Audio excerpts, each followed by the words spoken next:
récupéré par la Puglia. Occasion de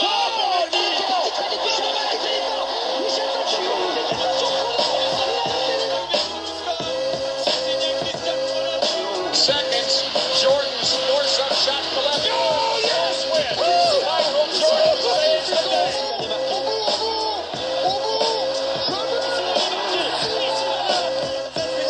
Elle est démentielle et elle arrivée. Michael Phelps. James for the lead.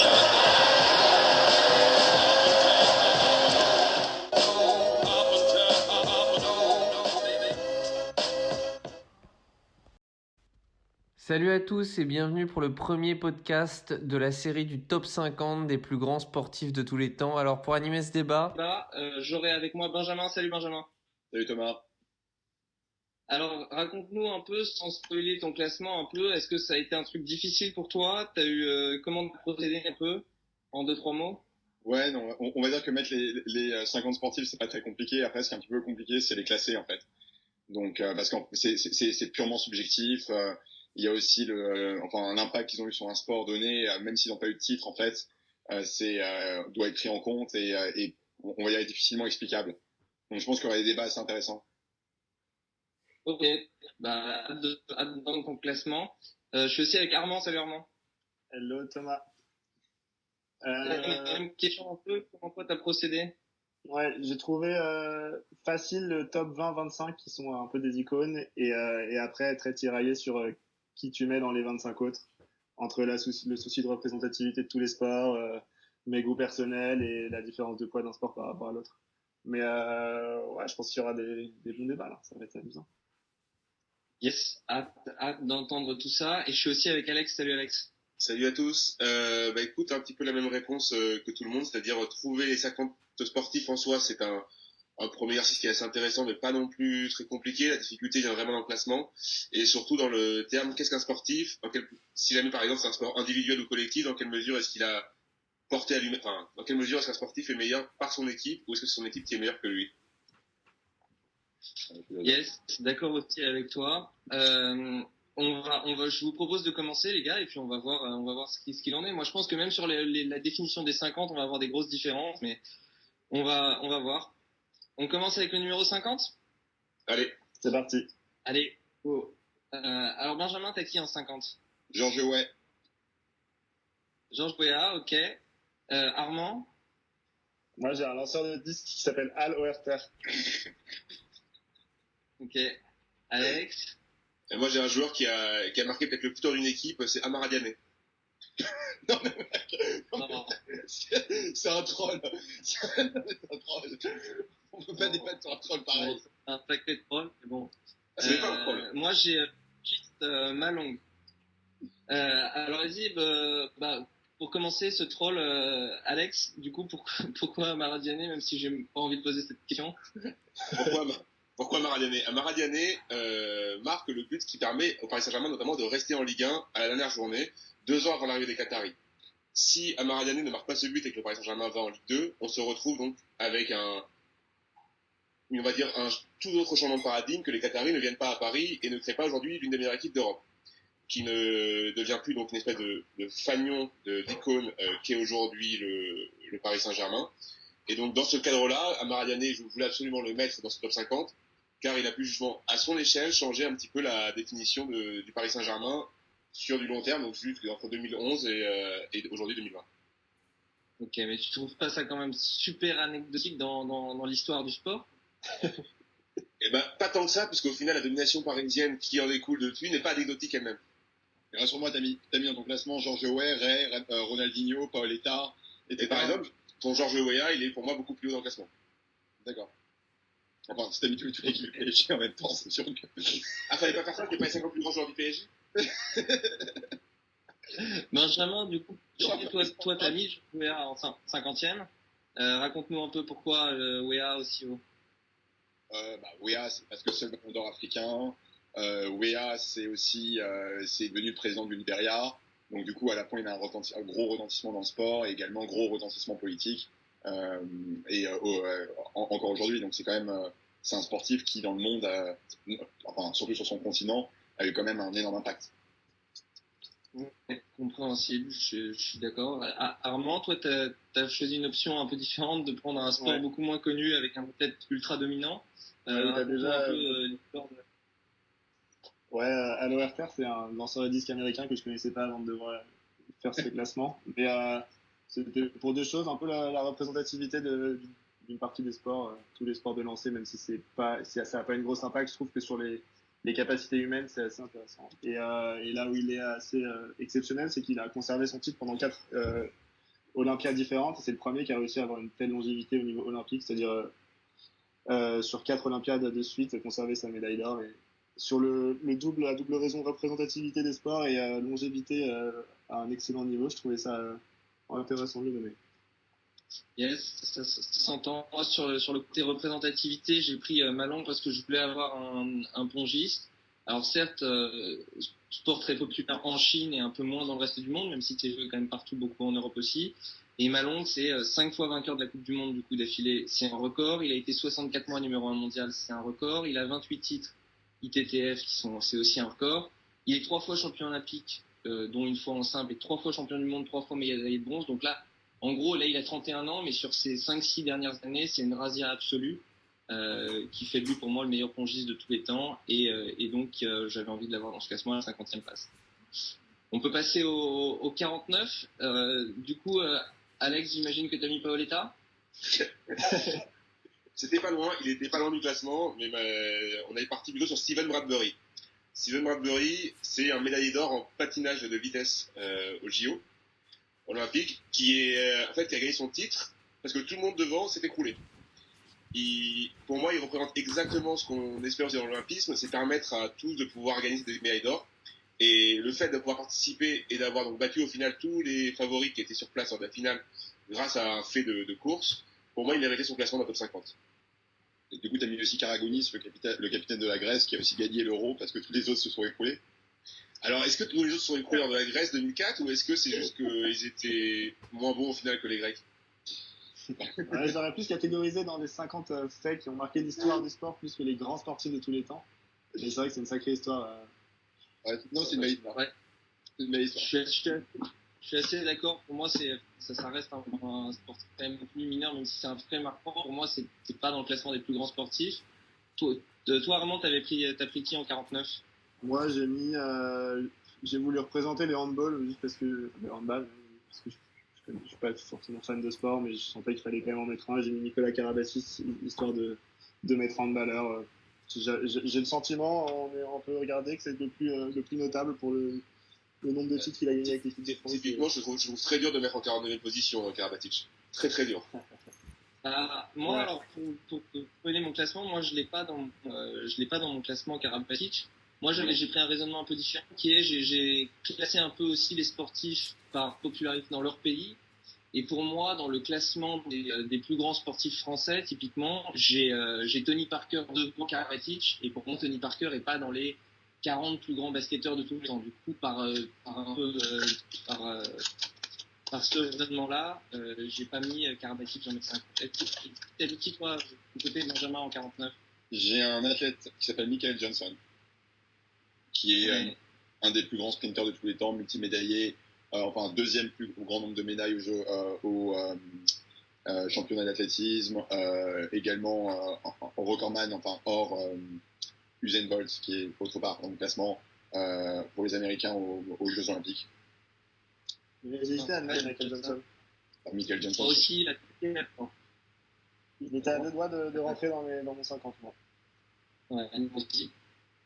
Je l'ai pas mis. Moi, j'ai mis en 49 Alfredo Di Stefano, joueur de foot hispano-argentin des années 50, 2 fois Ballon d'Or, 4 fois vainqueur de la Ligue des Champions. J'avais envie de représenter aussi, même si c'est un autre football et que d'autres joueurs ont fait des choses un peu similaires, j'avais envie d'avoir un représentant du Real des années 50, qui est une des grosses raisons pour lesquelles on appelle encore aujourd'hui le Real le plus grand club du monde, dans le plus grand sport du monde. 4e plus grand joueur du siècle France Football. Il marque dans 5 finales de Ligue des Champions, c'est un record. 7 buts en finale de Ligue des Champions, c'est aussi un record. Il n'a jamais joué au Coupe du Monde, mais pour moi, il avait quand même sa place dans ces 50. On peut passer peut-être à la place 48. Je vais commencer par Mickey en 48. Je pense que personne va l'avoir. J'ai mis Kelly Slater, je sais pas si vous le connaissez. Ouais. C'est un surfeur, Ouais, aussi pour représenter le sport. Sur un peu mon top mon top 50 à mon top 35, c'est beaucoup de représentativité de sport, mais c'est un sportif assez hors norme qui a gagné 11 fois le titre de champion du monde de surf et qui inspire quand même beaucoup de gens, que ce soit le sport de loisir ou même au niveau professionnel.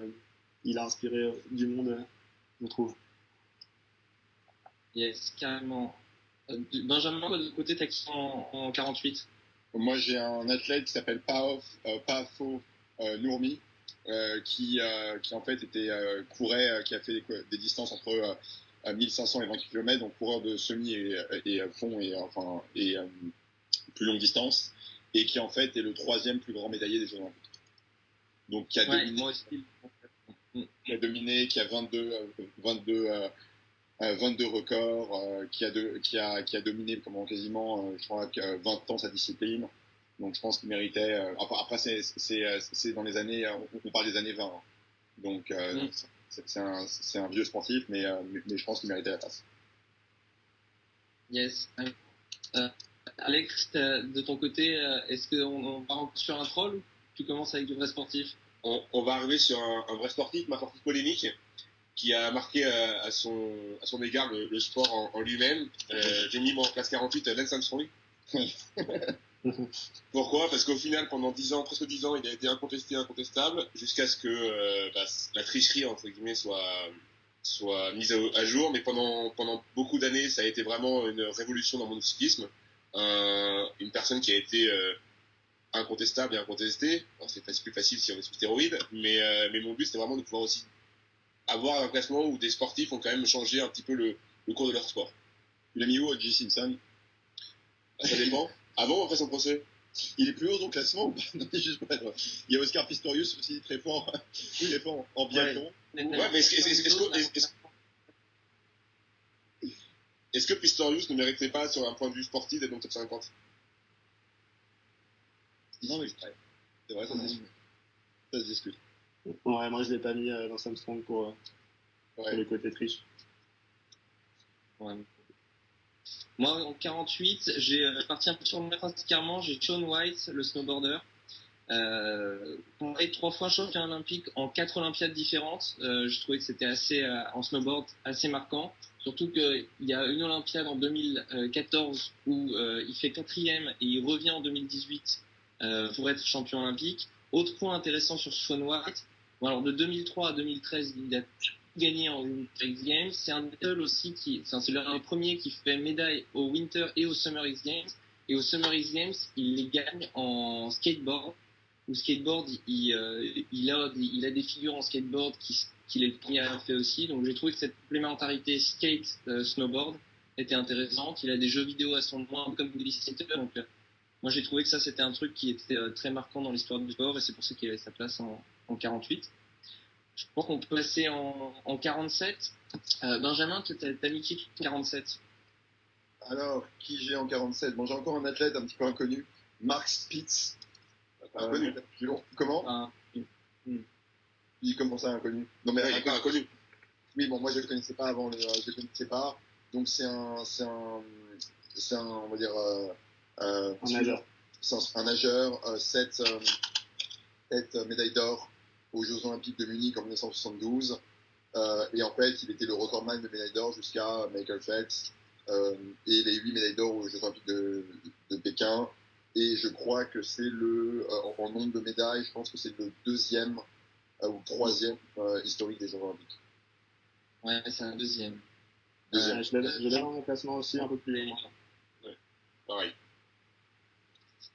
Ouais, moi aussi exactement un peu plus haut. Alex, tu as fait quoi en 47?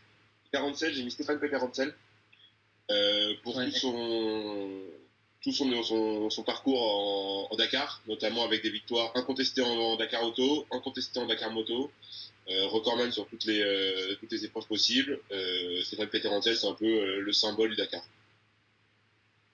Ouais, alors comment il est entré un peu dans ma discussion, mais je l'ai quand même assez vite balayé parce qu'il a pas fait grand chose en dehors du Dakar. Et pour moi, dans ces sports automobiles un peu mineurs, s'il n'y a pas des trucs très différents, c'est difficile de rentrer dans le classement. Je sais pas ce que t'en penses toi, Armand. C'est quand même auto et moto. Non, je l'ai pas. Mis Moi. Je l'ai pas, j'ai même pas pensé à le mettre, pour être honnête. Ok, 47, du coup, t'as mis qui? Pardon, ça a bugué. Moi, j'ai mis un basketteur, un premier basketteur. J'ai dû faire beaucoup d'efforts pour comprendre qui était important à mettre au basket et pour en mettre plusieurs même. Et j'ai mis Wilton Chamberlain. Je sais pas comment on dit. Oui, Chamberlain, tu m'en parles. J'avoue que je connais pas énormément ses faits et gestes, mais j'ai vu qu'il avait détenu un nombre de records extrêmement élevé et qu'il en détient encore aujourd'hui des dizaines. Il a clairement marqué son sport et ça reste un des sports les plus importants aujourd'hui dans le monde en termes de nombre de personnes qui y jouent. Et du coup, il fait partie de ma liste de basketteurs de ce classement en 47.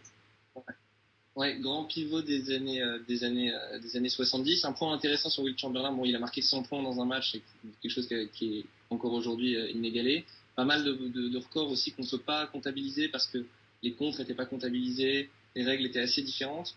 Un point intéressant sur Chamberlain aussi, qui moi l'a fait rentrer dans la discussion même si je l'ai pas, il est en Hall of Fame du volleyball parce qu'il a beaucoup œuvré pour la popularisation du volley. Ouais, un des grands sportifs de l'histoire. Moi, en 47, j'ai Valentino Rossi.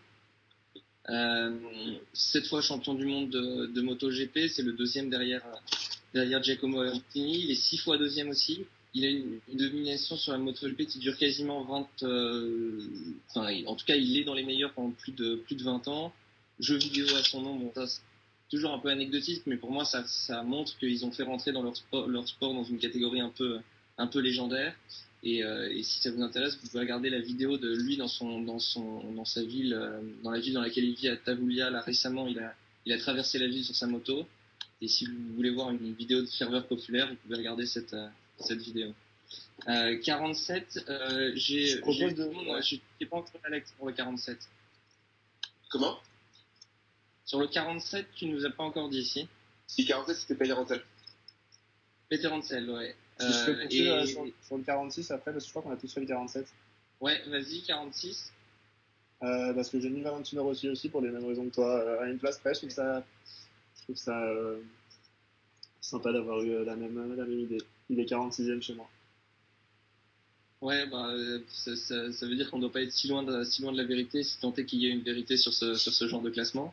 Ben, t'as mis qui toi en 46? Kelly Slater. Surf. Ok, intéressant aussi. Ouais, c'est cohérent avec moi. J'imagine même raison qu'Armand, il a marqué son sport, mais c'est un sport un peu plus essentiel. Et je connaissais son nom alors que je connais que d'elle au surf, donc je connaissais quand je pense à un surfeur, je pense à Kelly Slater. Comme quand je pense au skateboard, je pense à Tony Hawk. Et Tony, c'est encore voilà. Tony Hawk qui aura également sa place dans ce classement. Un petit peu plus haut, je pense. Ok, alors moi j'ai pas Tony Hawk, mais j'ai Kelly Slater. Alex, t'as qui toi en 46? 46, il pourrait être plus haut, mais j'avoue que qu'à ce niveau-là, c'est Renaud Lavillenie. Renaud Lavillenie pour son titre olympique, la meilleure réalisation de titre olympique et surtout d'avoir été le premier à détrôner Bubka, qui en passant une barre en Ukraine, donc chez lui. Donc c'est chez Bubka. J'avais vraiment envie de mettre un gros pan d'olympisme dans ce classement parce que aujourd'hui l'olympisme comprend une grande partie des valeurs du sport amateur et le Renaud Lavillenie, ce qu'il fait à Londres en 2012, c'est quelque chose d'un peu exceptionnel de passer sa barre au dernier essai. Et pourquoi? Et j'espère qu'il a mis Serge Bubka au-dessus de Lavillenie, non? Bien sûr, on en discutera plus tard. Ok, moi j'avoue que j'ai ni Bubka ni Lavillenie. Moi j'ai Bubka et pas Lavillenie, même s'il a plus de record, parce que l'importance, je crois, aussi de ce sport et l'impact qu'il a eu était assez considérable, justement pour le type de sport. Mais j'ai pas Lavillenie en revanche. Ok, moi en 46, pareil, je suis toujours un peu dans les sports un peu plus secondaires. J'ai Ole Einar Bjørndalen en biathlon. 8 médailles d'or olympiques, donc on en a déjà un peu parlé, mais il n'y a que 4 athlètes qui ont fait mieux, et pour moi les 4 autres sont sont au-dessus dans mon classement. 6 fois vainqueur de la Coupe du Monde. Alors Fourcade vient de battre son record, il en a 7, mais il a 20 titres de champion du monde, là où Fourcade en a que 13. Et Fourcade, par exemple, est 5 fois champion olympique. Voilà, icône dans son pays en Norvège. J'avais envie de représenter ce sport et puis surtout cette espèce d'exploit olympique complètement incroyable, grâce aussi à sa longévité. Pour moi, il avait sa place dans le classement. Voilà, je crois qu'on a fait le tour de 46. On peut passer au numéro 45. Je vais commencer par Ben, du coup, qui t'as en 45? Alors, en 45, j'ai un grand pilote de F1, Michael Schumacher. Non, je déconne. Non, mais il est un peu plus haut. J'ai mis Alain Prost. Okay. Donc, en fait, un des seuls, sinon le seul grand conducteur de F1 français. T'as pas mis Romain Grosjean? Comment? Oui, T'as mis Romain Grosjean? Exactement devant. Donc, grosso modo, 51 victoires en Grand Prix, d'auto. Il a eu en tout, en fait, il a gagné 4 championnats. Il a quand même dominé, pas dominé le sport, mais une très grosse importance pendant quasiment près de 10 ans. Donc voilà, je trouve qu'il méritait sa place. Et... Voilà, à un poste. Et évidemment, la grande concurrence avec Senna, qui a quand même marqué le sport auto, et qui a rendu le sport auto assez médiatique. Ok, moi j'avoue que j'ai ni Prost ni Senna, parce que pour moi ils ont que 3 titres et je trouvais ça trop loin par rapport aux principaux leaders de la discipline. Armand, t'as qui toi en 45? Moi, j'ai Tom Brady. Ok. Tom Brady, c'est 9 participations au Super Bowl et 6 victoires. Donc, c'est à incontesté dans son sport, mais le sport est un peu trop national pour être beaucoup plus haut. Mais ce qu'il fait dans son sport est incroyable. J'ai mis deux footballeurs US dans mon classement, dont lui en 45. Mais ils sont effectivement, ils pâtissent du fait que le sport est vraiment que américain, quoi. Yes, moi j'avoue que je l'ai un peu plus haut. Alex, toi t'as qui à cette place-là? En 45, j'ai commencé à rentrer dans le rayon des footballeurs. J'ai mis Platini. Platini parce que c'est le premier Français à apporter un titre à l'équipe de France. Enfin, c'est le capitaine, pardon, qui apporte le premier titre international à l'équipe de France. C'est aujourd'hui tout encore est un culte autour de Platini et de son époque. Et il a réellement marqué le football français pour la vingtaine d'années qui le suivent à la suite, notamment par le départ à Juventus Turin, qui est un des premiers Français à partir à l'étranger. On retiendra que tu reconnais que Amara Diané n'est pas un footballeur. Donc, ça me fait quand même plaisir de savoir que c'était effectivement un troll en place 50. Place 45, moi j'ai mis Marcel Hirscher en ski alpin. J'avais aussi envie d'avoir un représentant du ski alpin. Je ne pouvais pas le mettre beaucoup plus haut parce que pour moi, pour 2 raisons. Parce que, sa discipline est quand même plus confidentielle, essentiellement européenne et moins internationale que d'autres sports, mais quand même 8 gros globes de cristal d'affilée, sachant qu'il n'y a personne qui en avait gagné plus de 5. 2 fois champion olympique. Pour moi, c'est un peu la deuxième raison, c'est que il choque un peu aux Jeux Olympiques. Alors à Pyongyang en 2018, mais même à fortiori en 2014. Donc pour moi, il pouvait pas rentrer beaucoup plus haut dans ce serpent. Numéro 44, c'est bon, je crois qu'on a fait le tour sur 45. Ouais, Marcel Hirscher, ouais, bonne suggestion, il est aussi dans mon classement facilement. Ok. 44, Armand, t'as mis qui du coup en 44? Assez contestable, j'ai mis l'athlète tchèque Emil Zatopek. Okay. Coureur de fond, 4 fois champion olympique.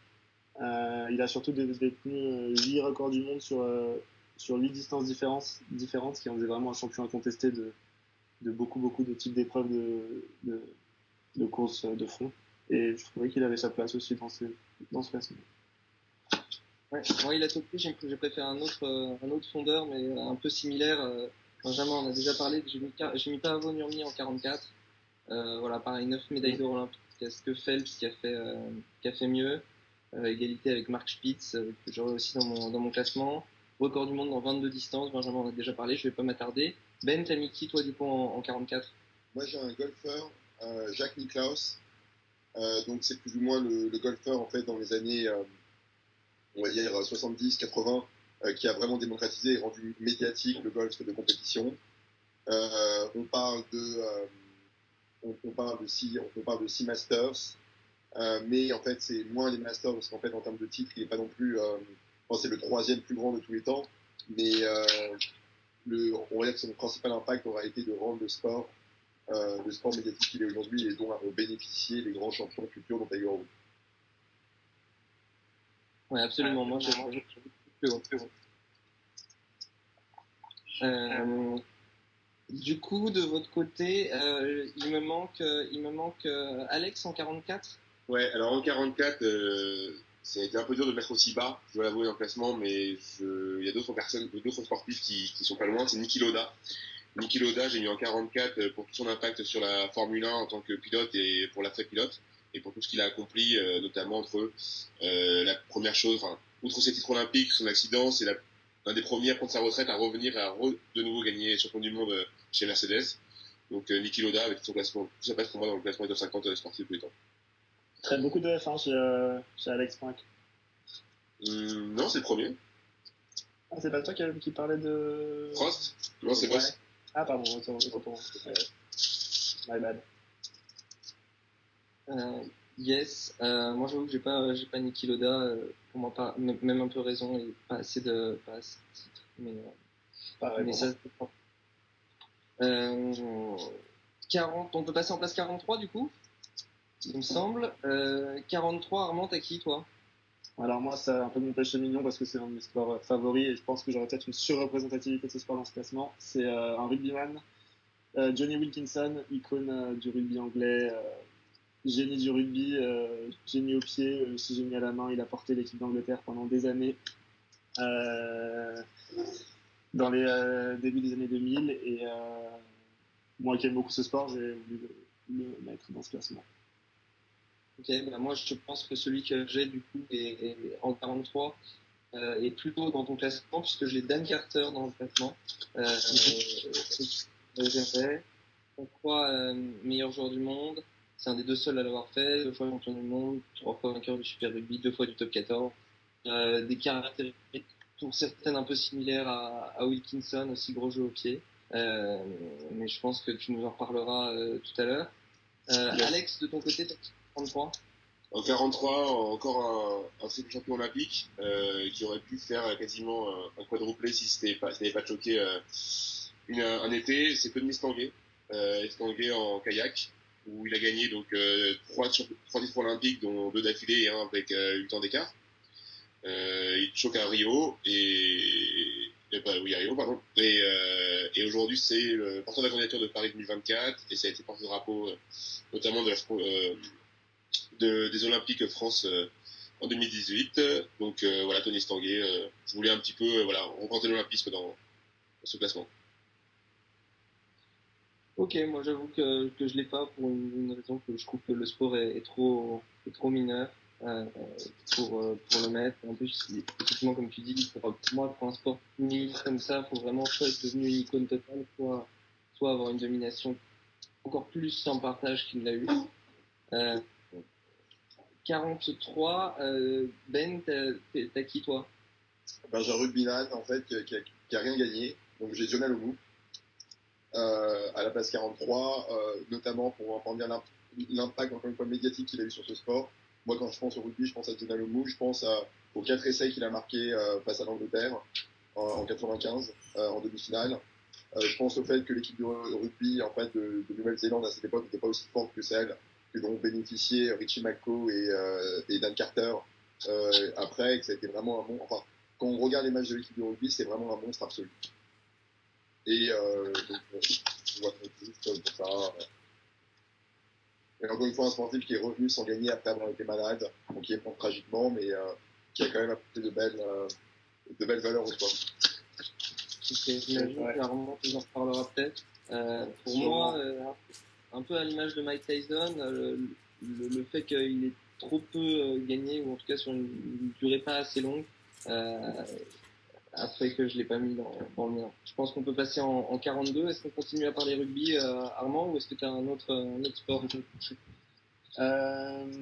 Attends, pardon, je reprends ma liste 42.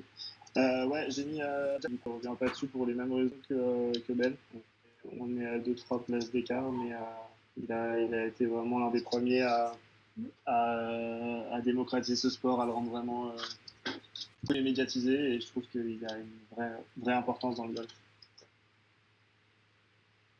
Yes, carrément. Ben, est-ce que c'est un chassé-croisé et que tu as un sportif qui a déjà mis Armand, ou tu veux nous parler d'un nouveau sportif?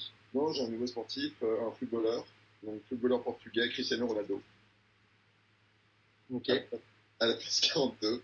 Donc, je pense que je pense qu'on peut ouvrir les débats, parce que je pense que beaucoup de gens l'ont mis beaucoup plus haut. Pourquoi j'ai mis Cristiano Ronaldo aussi bas? Enfin, pour la simple et bonne raison qu'en fait, il a pas gagné de Coupe du Monde. Il a jamais gagné de Coupe du Monde. Il a toujours joué dans des équipes. Enfin, il a porté les équipes dans lesquelles il a joué. Il a fait partie du meilleur Real Madrid de tous les temps. Mais je considère que le fait pour un joueur comme ça de ne jamais avoir gagné de Coupe du Monde est assez. J'ai une question, Ben. Ouais. Messi, tu l'as mis au-dessus ou pas? Il est 42 Cristiano Ronaldo, 41 Messi. Pourquoi Messi devant Ronaldo s'il n'a jamais gagné une Coupe du Monde et jamais gagné une Copa América? Ouais, mais Messi est allé en finale de la Coupe du Monde. Où il a quand même porté l'Argentine en. T'as vu l'équipe d'Argentine qu'ils avaient ou pas? T'as vu l'équipe du Portugal? Quoi? Piqué au vif, Alex. Non, mais Messi. Bah, je trouve ça. Messi et Ronaldo, c'est un beau débat, mais les arguments pour moi de dire que Messi a toujours dans le même club et les Ligues des Champions qu'il remporte, il les remporte sans apporter le Barça. Ronaldo et Messi, pour moi, c'est pour ça que je les ai mis à vraiment une place d'écart. C'est qu'en fait, grosso modo, c'est des sportifs qui ont un palmarès qui ne sera pas considéré comme absolu. Et je pense que dans 40 ans, on les devra pas oublier, mais ils seront pas dans les plus grands pour la simple raison qu'il leur manquera la Coupe du Monde. Et qu'une Coupe du Monde réussit à effacer beaucoup de choses. Moi, je trouve que c'est pas loin du blasphème de le mettre aussi bas. Mais Je suis d'accord, ouais. Non, mais bon, je peux voir dans le classement de tout le monde d'ici 3-4 épisodes. Fair enough, mais bon, on parle d'un sportif, encore une fois, qui n'a jamais gagné de titre majeur en équipe nationale. Championnat d'Europe? C'est pas un titre majeur. On considère, il y en a qui considèrent que c'est un niveau plus relevé que la Coupe du Monde. Hein. Ouais, mais le seul titre majeur, je considère que c'est une Coupe du Monde qui n'a pas réussi à gagner. En l'occurrence, Cristiano Ronaldo n'a même pas joué à la finale du titre majeur du championnat d'Europe. Il l'a joué. Ouais, sur le banc. Il était titulaire. Oui, il s'est blessé à la 13e minute. Oui, Dimitri Payet, on se souvient. Non, mais, donc, en tout cas, voilà plus ou moins ma vision. Je peux considérer ça comme un blasphème, mais je considère que c'est typiquement, on va pouvoir discuter parce que j'ai un autre sportif français qui a gagné la Coupe du Monde en tant que joueur et entraîneur que je mettrai au-dessus. Bon, Alex, est-ce que tu peux revenir sur le pivot, s'il te plaît, avec un choix un peu cohérent pour ce genre de place? Alors, le 42, j'ai pas réussi à faire un choix, justement. J'ai dû mettre deux sportifs qui, pour moi, avaient un palmarès assez similaire. Donc, c'est Martin Fourcade et Van Dalen, qui ont tous les deux marqué pour moi autant le biathlon l'un comme l'autre. Alors, peut-être parce que Martin Fourcade est français, que j'avais mal au cœur de mettre Van Dalen et pas Fourcade. Donc, j'ai un petit peu mis les deux en même temps, comme tu as pu, pour les mêmes raisons que tout à l'heure tu as évoquées. Ok, ça s'entend. Moi, en 42, j'ai mis Giacomo Agostini, le motard, 8 fois champion du monde de MotoGP. C'est un record qui tient toujours, même si Valentino Rossi est pas loin, que Marc Marquez arrive à toute vitesse pour potentiellement le battre, mais c'est un record qui tient toujours. Et un point intéressant aussi, c'est que à l'époque, il y avait une catégorie 350 que beaucoup de motards faisaient en même temps que la catégorie 500, et il est 7 fois champion du monde en 350 en étant 8 fois champion du monde en GB. Il a ouvert la voie pour moi à un sport qui s'est popularisé derrière lui, mais qui était déjà relativement populaire à l'époque. Et j'avais envie de le mettre dans le classement, pas plus haut que ça, parce que c'est quand même une autre époque aussi. Mais j'avais envie de le mettre là. 42, on a fait deux motards dans 50 ouais. players, c'est un peu trop, mais bon. Ouais, un peu, mais en fait j'avais envie de mettre Valentino Rossi, et pour moi Agostini j'avais envie de le mettre un peu plus haut, parce que c'est ton problème. peut-être. 42. Donc c'est bon, on a fini les 42. On peut passer à 41. Je propose qu'on passe relativement rapidement sur Ben, puisque Lionel Messi, on va être tous d'accord qu'on va en reparler plus tard. À moins que Ben t'aies d'autres arguments pour nous dire que... Enfin, en tout cas, il va falloir avoir des arguments solides pour nous dire que t'en as 40 devant.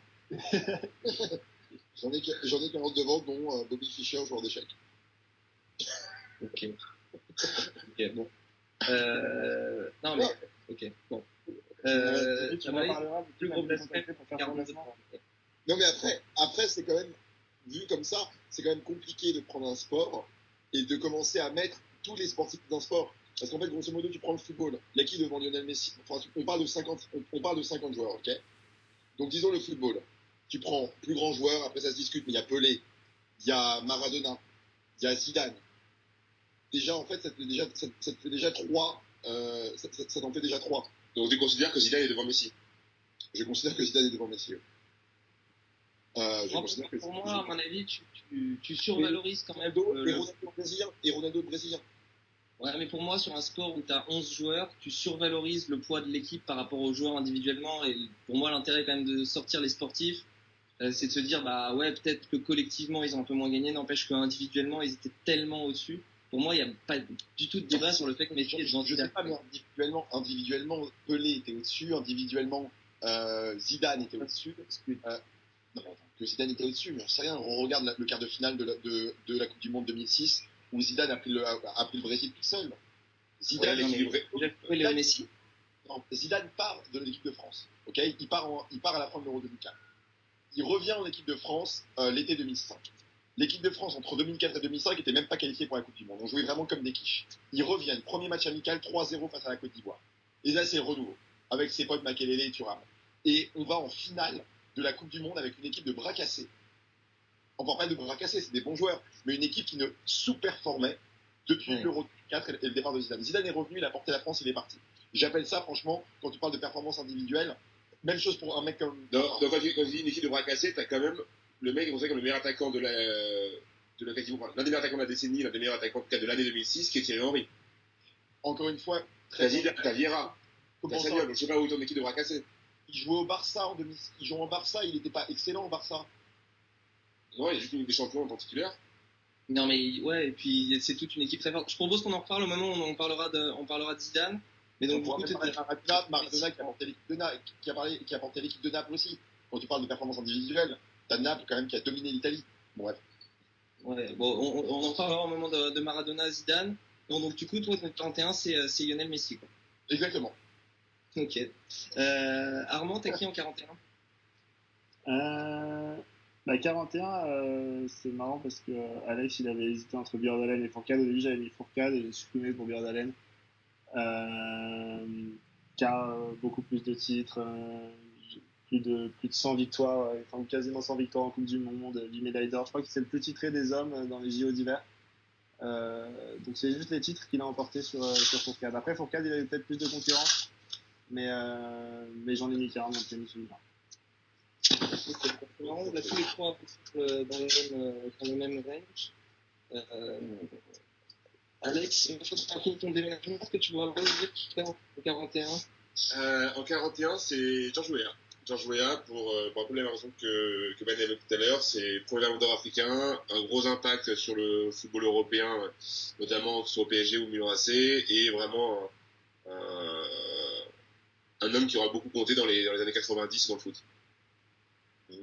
Ouais, dans le foot, c'est dehors, comme Ben l'a évoqué au début. Moi, en 41, j'ai Björn Borg, tennisman, mon premier tennisman, il y en aura d'autres, ça, à mon avis, il y en aura d'autres dans vos classements aussi. Un peu moins de titres du Grand Chelem que les joueurs actuels dominants. 11 titres du Grand Chelem. Pour moi, ils l'ont longtemps pas mis, à cause d'un palmarès que je considérais pas assez complet. Mais c'est vrai qu'à quand même un point, il s'arrête à 26 ans. Il joue pas les Open d'Australie et il gagne quand même 11 titres du Grand Chelem. Donc pour moi, c'est une domination qui est telle que ça mérite d'être dans le classement. C'est quand même un joueur qui a vraiment révolutionné le tennis. Donc voilà, c'est mon 41. Et on finit la première partie avec on a les 10 premiers et on va rentrer dans le top 40. Merci messieurs, on va conclure ce premier épisode. Et puis on va passer à l'enregistrement du deuxième. Récupéré par la Puglia. Occasion. Goal.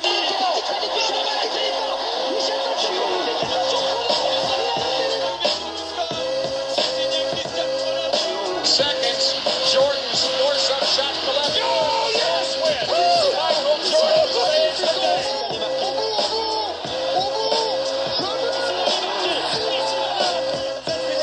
Elle est démentielle et elle a fait Michael Phelps.